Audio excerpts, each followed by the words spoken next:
History is being made as the very first female Navy chaplain has just commissioned and been endorsed by the Church of Jesus Christ of Latter-day Saints. We're going to take a look at her story, and I think it's a phenomenal thing. In this episode, Hayden and I are also going to address something that you've asked multiple times in the comments that we talk about, and that is, should females serve in combat roles in the United States military? It's going to be a fun episode. My name is Jackson Wayne Paul, and welcome to Latter-day Saints. What power shall stay the heavens from pouring down knowledge from heaven upon the heads of the Latter-day Saints?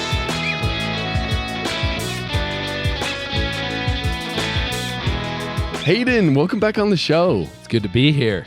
We got an awesome subject to talk about, something both of us, as being in the Marine Corps, love to see. Exactly. Two things to start off. One, we are not official representatives of the Church of Jesus Christ of Latter-day Saints. We're lifelong members, and we love the church. And two, we're not representatives of the United States Marine Corps, all right? Exactly. We're talking with our own opinion on things. From our own experiences. And we've both been in the United States Marine Corps Infantry Reserves for coming up on 6 years now. Mm-hmm. And so we've seen some stuff. And yeah. Nothing really cool. I mean, we've just seen a bunch of training. We've seen a bunch of Marines. We're not combat hardened veteran. Okay, I need you to know that and understand that. I don't want you coming away from this episode thinking that we're someone we're not. We have done a bunch of training for war, never gotten to it, thank the Lord. But in the case in which that is called upon us, I feel that we've done a lot of training to hopefully perform. Mm-hmm. But in our experiences in the military, we've been able to understand some things about the inner workings of the massive war machine that is the United States Marine Corps and the military. And when I saw this, I was actually super pumped up about this. Yeah. I was super pumped up about this. So if we see here on the church newsroom, this came out 2 days ago, but it says, one Latter-day Saint woman's journey to become the church's first female Navy chaplain. And then the subheading is Lieutenant Stacie Powell. Hey, went too far. And then the subheading is Lieutenant Stacie Powell, a 49-year-old wife, mother, and grandmother, is the first female active duty Navy chaplain endorsed by the Church of Jesus Christ of Latter-day Saints. And as you see there, she is married to a master guns there. Master gunnery sergeant Devil Dog, okay? One thing I got to say, too, is it's only going to be among Latter-day Saints that you have a 49-year-old grandmother often. You know what I mean? Like, it's only Latter-day Saints who can pull that off because they have kids. They get married when they're young. They have kids when they're young. And then their kids get married and have kids when they're young. Yeah. So that's epic. Super cool. So if we scroll down, we learn a little bit more about her story, which is honestly pretty fascinating. But it says here in this quote, Stacie Powell is the first female chaplain for the Church of Jesus Christ of Latter-day Saints to serve in the United States Navy. She is a faithful pioneer for Latter-day Saint women in military chaplaincy, willing to serve where few are called. Though her commission, through her commission, she may be assigned worldwide in support of the U.S. Navy, Marine Corps, and Coast Guard. So if any of you aren't tracking what a chaplain's role is, as it says here, we have Navy chaplains in the Marine Corps. There are no Marine Corps chaplains, if that makes sense. So the Navy, they supply there's nobody worthy enough to be a chaplain in the Marine Corps. I was able to become a lay leader, but that's like way down.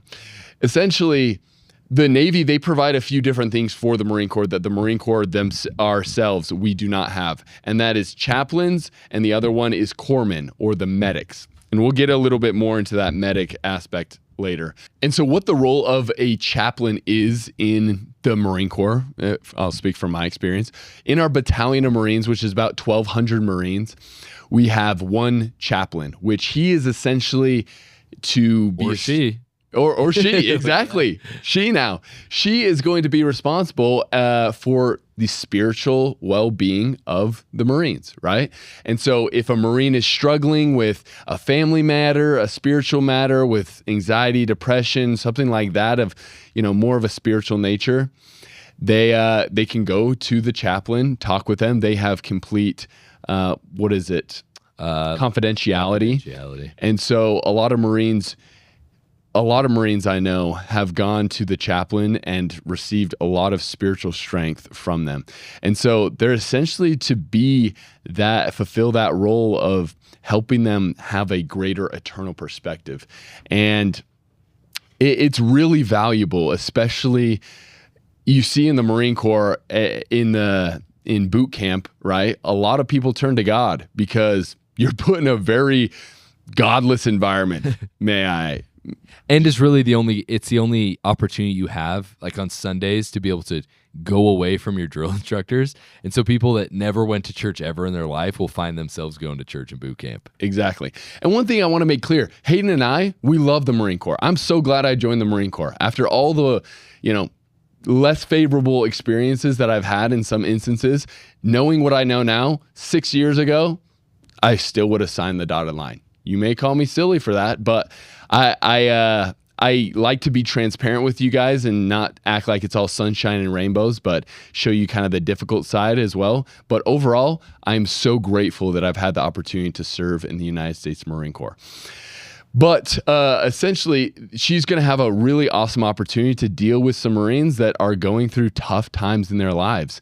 And just thinking about the great female examples that I've had in my upbringing in the church, I truly believe she's going to be able to empower a lot of these Marines to be able to see a greater picture of what this life has to offer instead of just being, trodden down in the mire that is the rough environment that the Marine Corps can sometimes be. I don't know. What do you think, Hayden? No, I think it is awesome. Women obviously have the ability, they have like this intuition on how to help people and to nurture them. And, having the option, and I also think for women as well who are in the Marine Corps, having the option to be able to talk to a female chaplain. Now, she's not the first female chaplain ever in the Marine Corps. Yes. She's just the first LDS endorsed chaplain. So what people also need to understand is chaplains need to be impartial to religion. So every single chaplain, no matter their background, they need to be impartial and support people in their personal religious journey, right? And so she's LDS background, but she is supposed to support everybody independent of their religious background and beliefs. Yeah. The process of endorsement, ecclesiastical endorsement, though, is the same for like seminary and institute teachers as it is for chaplains. Yep. And so if we actually scroll down kind of near the bottom, we have a pretty cool quote from her. If you just keep scrolling down there, we're going to link the article so you can read the entire thing, but keep going down. It says, To be the first female does weigh on me in that I hope I set a good example for those who will follow. As it is new, I sometimes feel like I am building the airplane while flying it, and I just pray my efforts align with that, with what the Lord would have me do, and that it will all work out.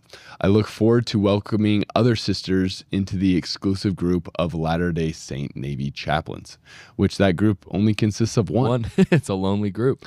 And so shout out to you. That is really awesome, and I'm excited for the incredible work that you're going to do and the lives that you're going to change. Hayden and I, during this last year of deployment, we met a lot of amazing chaplains and some LDS chaplains even.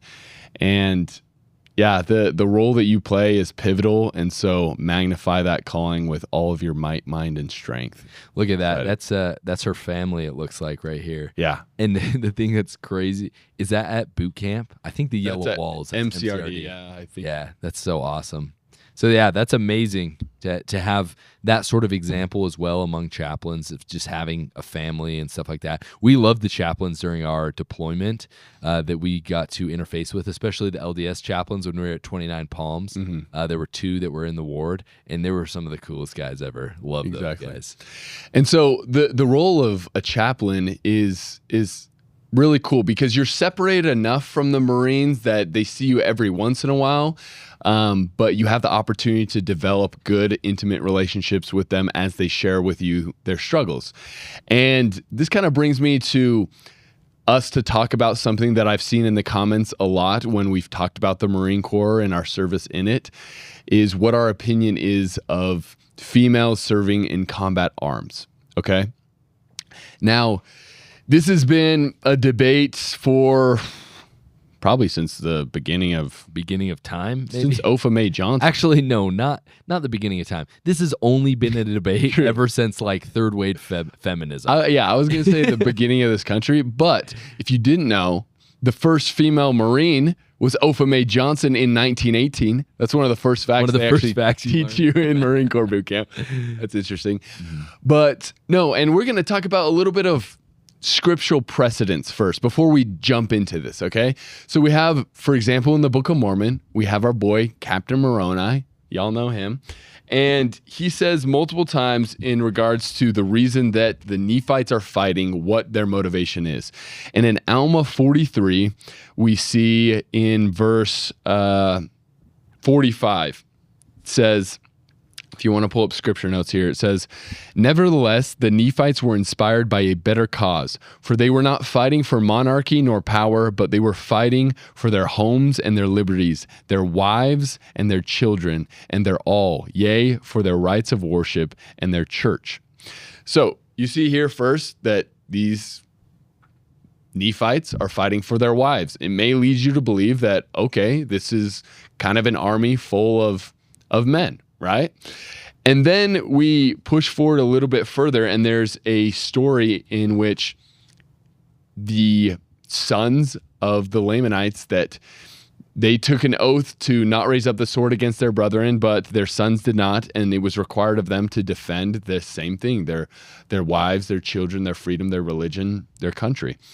And in Alma 56, verse 47, we're actually going to start here with these 2,000 stripling warriors. Let's learn about a little bit more who they are. So in Alma 53, starting in verse 18, it says, "Now behold, there were 2,000 of those young men which entered into this covenant and took their weapons of war to defend their country.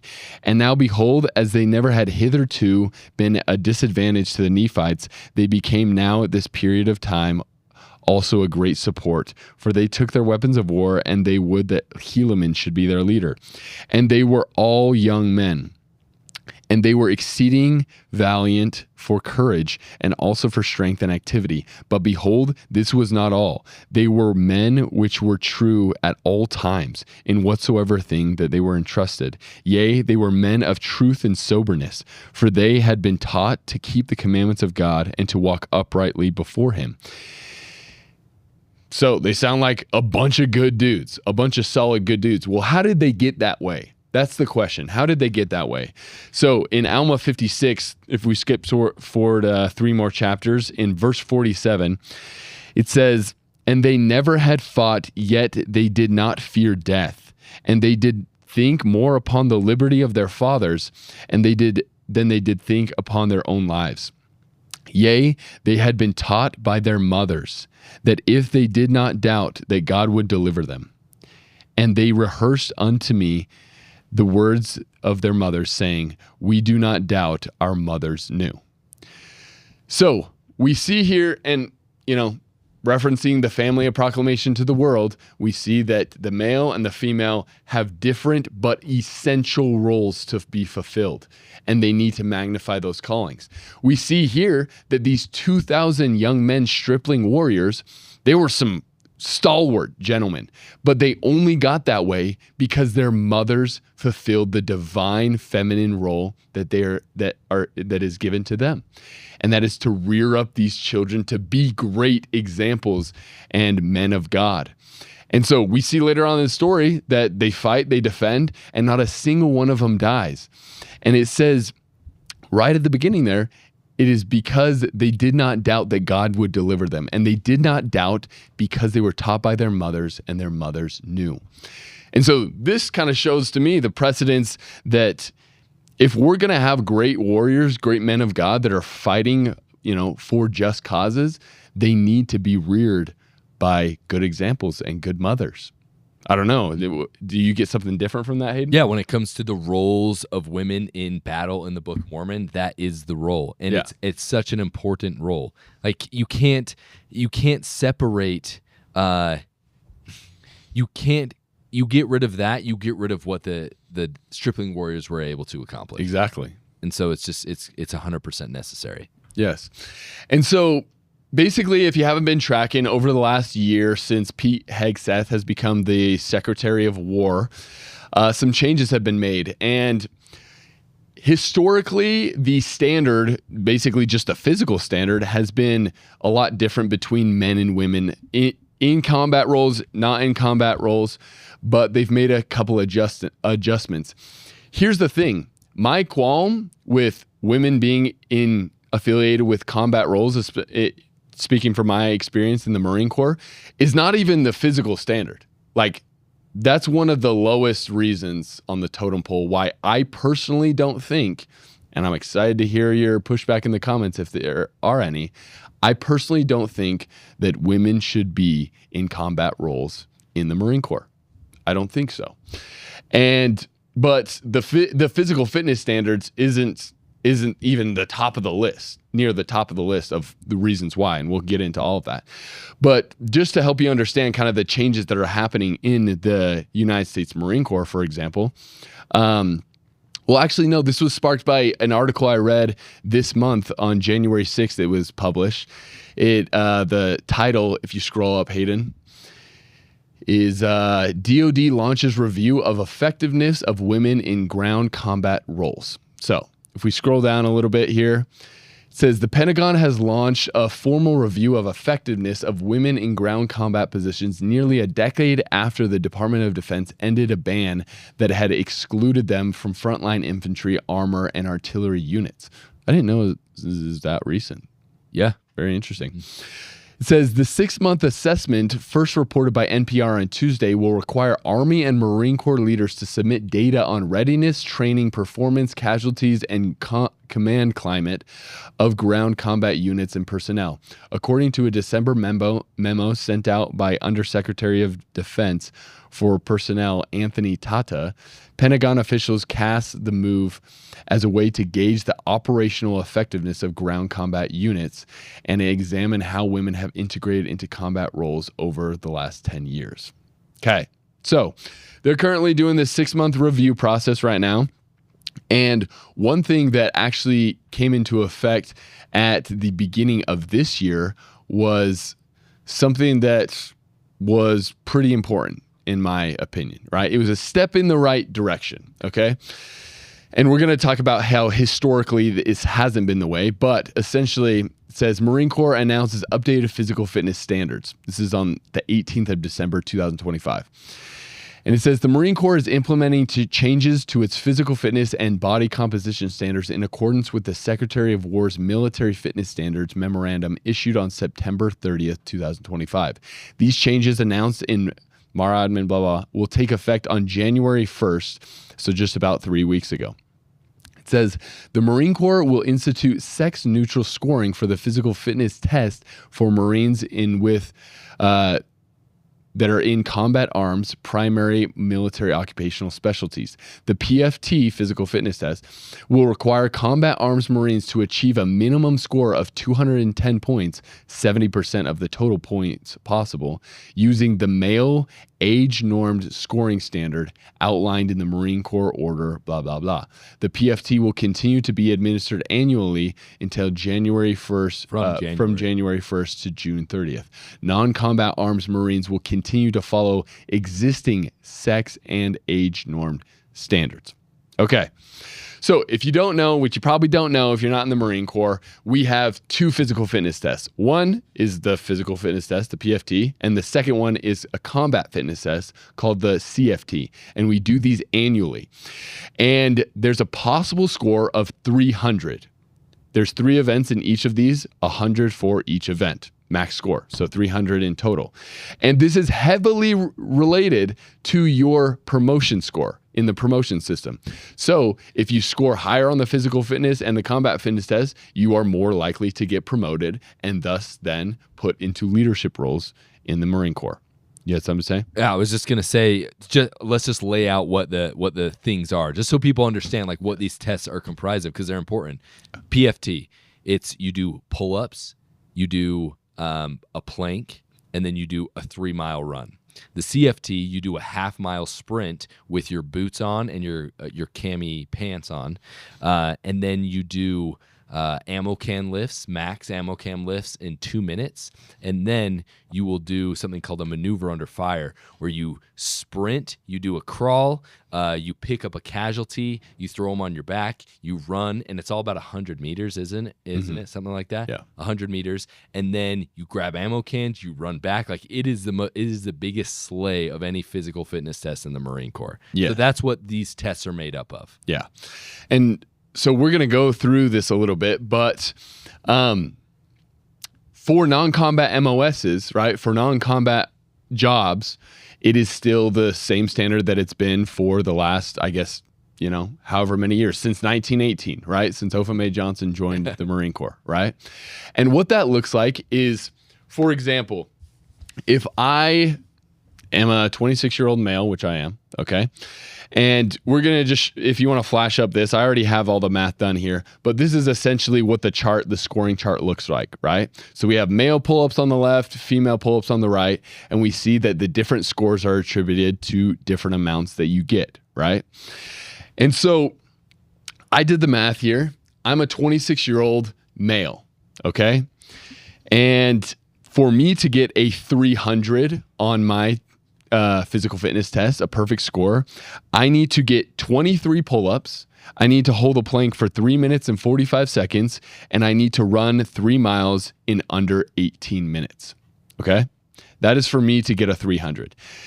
Whereas a female that is also 26 years old, to get a perfect score 300, she needs to get 12 pull-ups, so 11 less pull-ups. Also needs to hold a plank for 3 minutes and 45 seconds, so that's the same. And then needs to run a 3 mile in 21 minutes or less. So there's a 3-minute leeway there. What's interesting is if I am a male and I run that same standard, which would be in the female camp, a perfect score, but if I run, a 21-minute 3 mile, hold a plank for 3 minutes and 45 seconds and do 12 pull-ups, my score will be 245. Okay. And I'll show you what that significance means in terms of how that affects your ability to promote here in a second.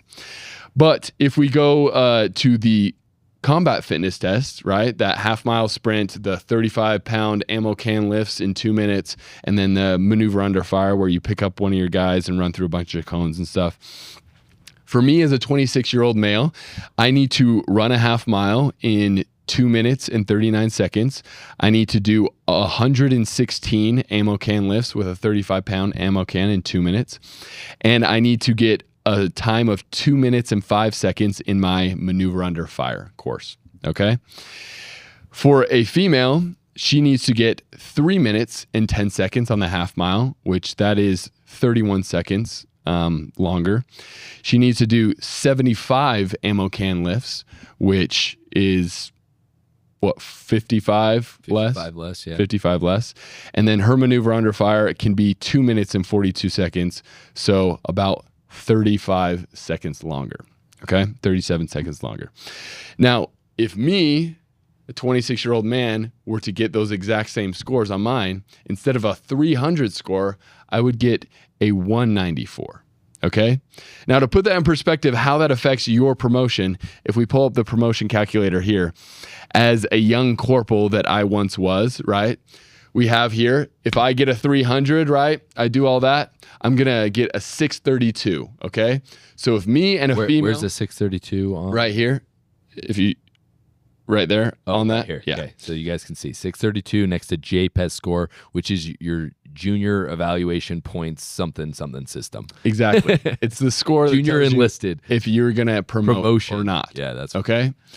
And so if we actually go 2 tabs over, Hayden, it shows the current cutting score to go from corporal to sergeant. And right there, if you zoom in, it's 628 for 0311, which is my job. All right.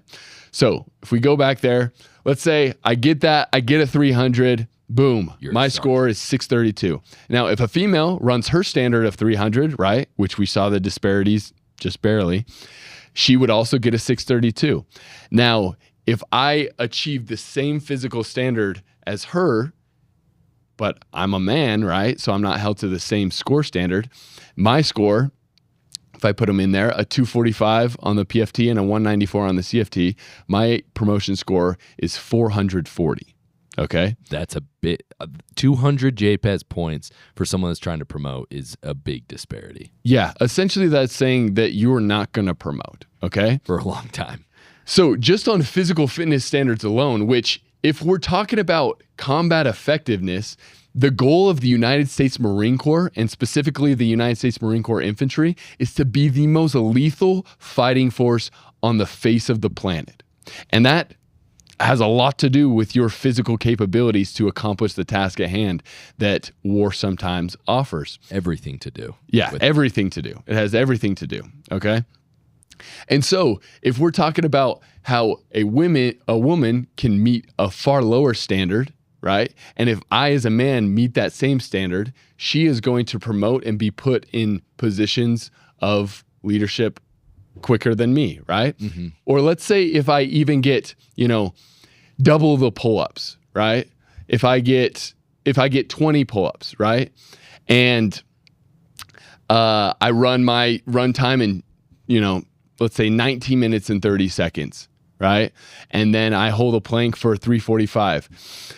My score is still going to be lower, even though I've done significantly more of each thing and better on each thing. If I'm more physically fit, I'm still going to have a lower score and likely will promote less quickly to be put in positions of leadership. So the issue here is that you can be a lot less physically capable, but still promote faster and be put in positions of making decisions over Marines that are much more physically fit and capable to complete the job. Yeah, so to be clear, this was the issue for the infantry until January 1st. So January 1st, this is no longer how it works. Everyone's held to the same male standards, which makes tons of sense for infantry MOSs. So people that aren't familiar with the military might think that if you're a Marine, everybody's the same running and gunning infantrymen, right? Mm-hmm. But no, there's many jobs. There's admin jobs. There are mechanics jobs. There's supply jobs. There are many others that I'm not even naming. And so in those standards, it still is the other way, which honestly, still kind of, it just kind of sucks. At the end of the day, the military, I feel like everyone in the military should be holding themselves, especially in the Marine Corps, we talk about it, holding yourselves to the highest standards. Every Marine a rifleman, right? So if every Marine could potentially be a rifleman, then every Marine should be holding the same standards in the military. And so it makes 100% total sense that that's the way it should be in the infantry. But also, maybe we need to think about it in the rest of the military. It just is what it is. Warfighting institution should be as strong as possible at every single level. Yes, a pure meritocracy, as some would say. And so here's the thing. The physical fitness stuff, maybe the lowest on the totem pole for me of why I hold the position I do. Because I've seen many experiences that would show me otherwise. So and that position that you're talking about is whether or not women should be in combat roles in the military. Exactly. And so, for example, over the last year, we were on a deployment. We were active duty for about 11 months now, 11 months then. And there was a situation in which, like I said, there's chaplains provided by the Navy and there's corpsmen, the medics. And we had a female corpsman in our company. And what happened was it created such a dynamic and culture in the platoon that she was in, not in my platoon, that there were multiple Marines that had a love interest for this Navy corpsman, right? Love might be a strong word. They had an interest in this female corpsman. Exactly. And so the role that corpsmen play is you're part of the platoon. You're going everywhere. You're doing the same things. It's basically you're performing our same job, but you have the knowledge to be able to apply aid more proficiently, essentially, is the role that they play. And so you had these two Marines that both of them were in positions of leadership in their platoons, and they both had a love interest or whatever, lust interest, whatever you want to say. They both wanted to get with this female corpsman, and then they fist fought over it, and it totally destroyed the unit cohesion of their platoon, of our unit, because everyone was walking on eggshells. It was just weird, and it totally took down the combat effectiveness and eroded good order and discipline. Okay? And so the dynamic that it brings is just not good for combat effectiveness. And also, if you're a man, like, we naturally have more compassion for, suffering women and children, right? At least I do, That's the way it should be, in my opinion. Yeah.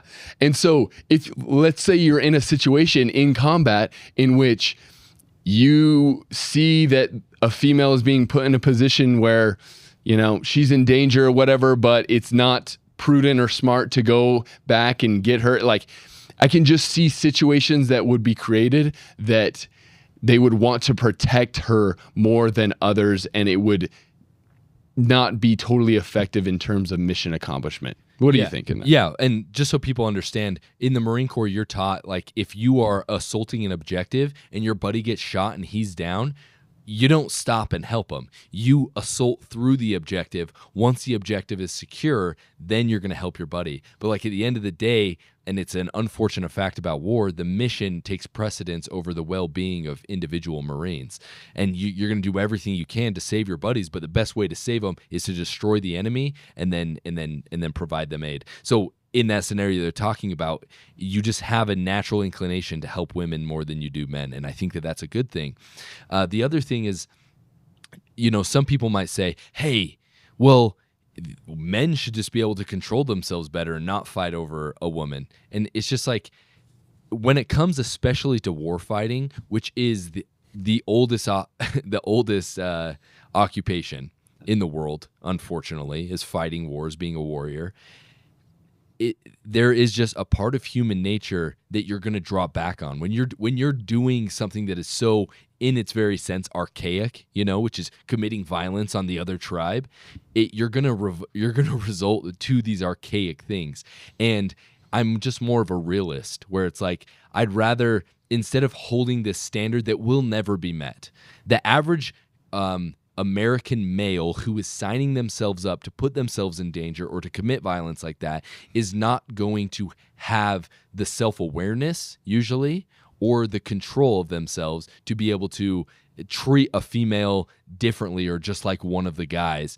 And the other thing, too, as a father, I would never want my daughter to be in a situation where she's being treated like one of the guys, because being one of the guys in the military is rough. Yeah, and we'll move into that in a second here. But adding on top of it, if you're one of those Marines that has a love interest for this female that's in your platoon, and you see that she's in a position of danger, you could possibly do something reckless to then save her that puts other people in danger, and it's just not a good equation here.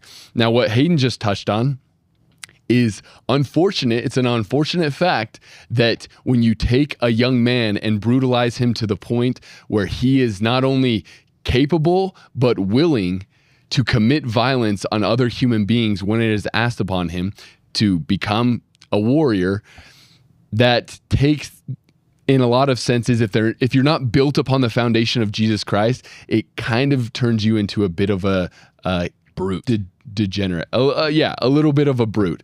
And then you throw a female in the mix. Unfortunately, females get treated pretty poorly in terms of being sexualized and treated like objects in the Marine Corps. I've seen it. It's evil. It's awful. I hate it. And I'm not saying that that's the woman's fault at all. No, it's not her fault at all. It is the degenerate Marine's fault, okay? I'm not putting any blame on her shoulders in the slightest. So I swear, if I see a comment like that, I'm going to flip a lid, all right? It is their fault, okay? Mm-hmm. But it's just the nature of the organization of trying to be the most effective killers on planet Earth of the enemy that's going to come with some ramifications of attracting a crowd that unfortunately does not treat women in the best way. And dude, testosterone, like we can't separate from just the biological fact that testosterone, it increases aggression and violence and strength, but it also increases sexual libido and things like that. And so when you have a high testosterone organization like the Marine Corps, it's best to keep it filled with high testosterone men, in my opinion. And and that is why I think overall I'm so happy to see this female corpsman or female chaplain, because I think that is a role where, similar to the mothers of the stripling warriors who taught them about Christ, who strengthened them, she can be that mother to the young men under her charge. And to me, that is a beautiful role. And so that makes me super excited. When it does come to combat, I mean, it just let's use common sense. Exactly. So those are a couple of the reasons why I see that it is not a good idea to have females in combat roles. Okay? I don't know. I'm excited to hear the people that either agree or disagree with me in the comments. But anyways, I'm just a sexist bigot. That's all. That's my problem. You're an idiot. Nah, just kidding. People are going to think that, but I would like to see a comment from someone who has also served in the United States military around women in a combat role and tell me that it is different. I'd love to hear your experience if it differs from mine. But with that being said, I think we'll just wrap it up there. We've canceled ourselves enough this episode. But my name is Jackson Wayne Paul. That's Hayden Robert Paul. That's me. And remember, until next time, if you're not looking at the world or the military through a Book of Mormon gospel lens and the experience of the stripling warriors, you're only getting half the story. It's a fact. God bless you.